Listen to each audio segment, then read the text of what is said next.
Welcome back to the Pacific Office Automation post-game scoreboard show. Ryan Buckley, Will Ortner, Jordan Schultz here with you after another victorious evening. The number one Oregon Ducks win 49-21 over the Washington Huskies. They improved to 12-0 on the season, and they already had their ticket punched, but now they can set their eyes on the Big Ten championship game next Saturday, 5 o'clock in Indianapolis, and it'll be against not the Ohio State Buckeyes, but the Penn State Nittany Lions. Going to get into more of the top 25, the playoff picture, and that Big Ten championship game coming up in just a minute.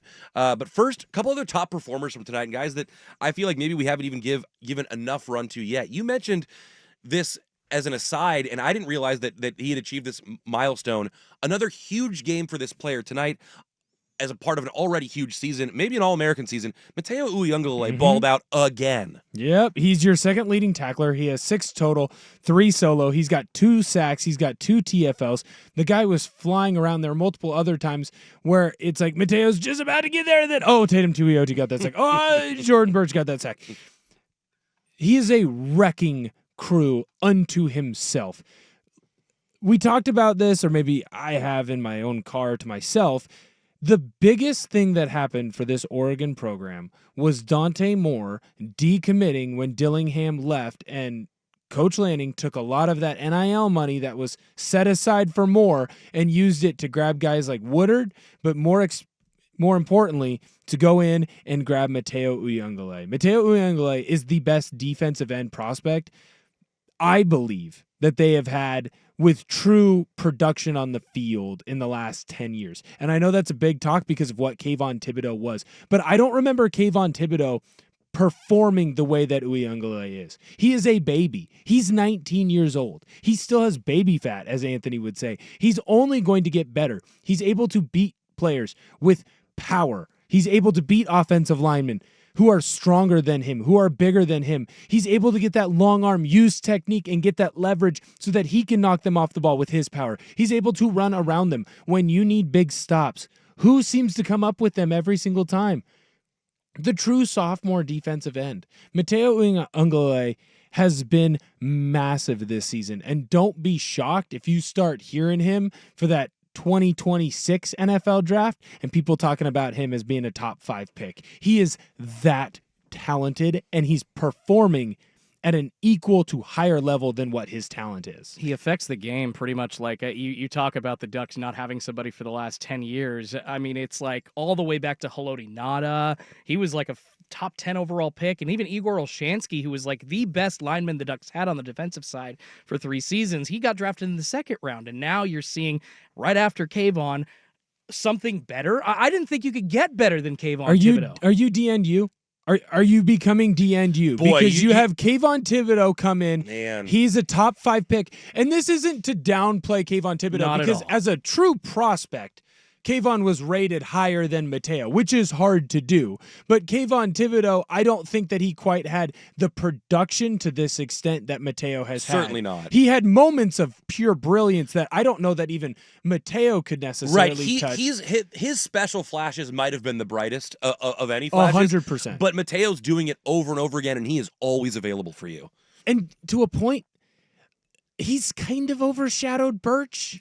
And that, again, that's not me dumping on Birch. Birch has been hurt. Birch, he's missed 3 games, right?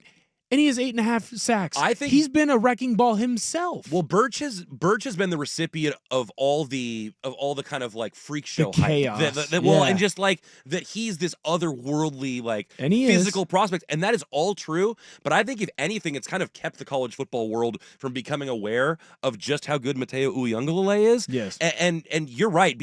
Given the extra games Mateo's played, I think he's had the better season. It doesn't mean he's the better player or the better draft prospect, but he's put together the best body of work maybe of anybody on that defensive side of the ball. And it's when he shows up, too. It's 3rd and short, and you need a big stop against Ohio State, and he beats an All-American to stop Ohio State from getting a first down, getting the ball back to your quarterback. When you need a sack and Ohio State is driving, who gets the sack? When you need a sack against Wisconsin, who's the guy who gets into the he had backfield? your 3 biggest plays against Wisconsin. He dropped into coverage and had one of the more impressive hits on a wide receiver, and he did it. Stuck him short of the sticks. He did it legally. Yeah. He was able to get underneath a wide receiver as a defensive end. You just don't see that. He had an interception in that game. When you needed a defensive stop, he had a freaking interception at that defensive end position. This kid is truly, truly special. And here's the best part of how special he is. We don't really even get to talk about Tatum Tuioti, who's a havoc wrecker himself. Like, Yeah. I feel bad. He's the third musketeer. And Derek in this Harmon had an pass awesome rush. game today, His too. fumble recovery. Forgot about Derek Harmon as well. So you just start going down the list. There's a bunch of really good players right now. that Jamari are Caldwell getting, had another good game today. You go down the list and you have a bunch of really good, talented players that are getting overshadowed by other really good, talented players. And It's a good problem to have. Yeah, and that is the recipe for doing something great collectively, Yes. and that's winning something big. So Yep. we'll see if they can put that together. The other guy that I wanted to mention just briefly before we get into our final segment here, because of how far he's come, I will have to look up the name of the award again because it's a last name that is complicated and hard to say. But Bryce Beter has been nominated for the award that goes to the best senior who started his career as a walk-on. And Bolesworth. Bolesworth, is that what it is? Brian Bolesworth. Okay. I believe that is how you pronounce his name. He went to Arkansas. There's a movie. It's called Greater. Okay. Check it out. I would recommend. But just what Bryce Beter has done, a Eugene product, local kid who walks onto the baseball and football team and has become a flat-out star on both of them. And then we hear tonight from Dusty that he's essentially leading the emotional charge, coming out with the Inglourious Bastards-inspired baseball bat, swinging it out of the tunnel. But not only does he do that, and he also came out earlier this week and said, yeah, people can say it doesn't mean more. It does. I hate Washington. They hate us. I like that he leans into that and just owns it. He has been such an emotional leader for these guys. And you look at what he did in the stat sheet tonight, too. 11 tackles. He forces a fumble. He's hurrying. He's hitting. Tackles for losses.